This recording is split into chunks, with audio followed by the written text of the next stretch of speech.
greatest strength and weakness of French high culture in the last few centuries has been the close connection between philosophy and poetry.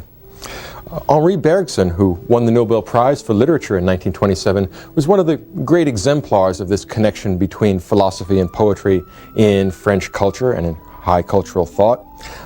He was a great kind of prose poet who simultaneously generated philosophical ideas that don't form a system, and at the same time produces a critique, a set of questions about the contemporary status of knowledge and culture, which demand answers. If he's not perhaps the one to necessarily answer all the questions that he generates, he does generate important questions.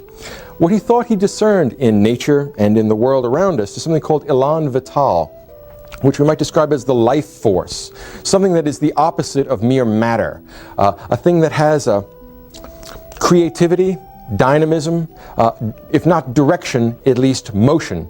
It is not static but dynamic, and it is the essence of all living things. It is a sort of anti-reductive or anti-naturalistic reading of Darwin. The idea being that organic nature develops, but there is something being expressed in the process of organic nature which is not merely reducible to physiochemical elements.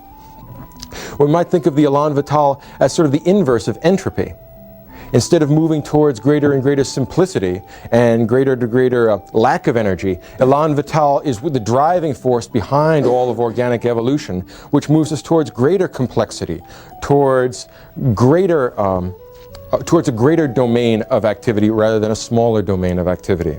So élan vital is a sort of skeleton key, a sort of linking thread between all human and non-human animate activities, and the élan vital is the domain which is contrasted to mere dead brute animal nature. So like so many in the French intellectual tradition, Bergson is a dualist. And there is dualisms, particularly Cartesian holdovers, that run all through his philosophy, and the distinction between matter and élan vital, or élan vital may take the place of spirit. Matter and spirit is the big breakthrough, or the big distinction in Bergson's work.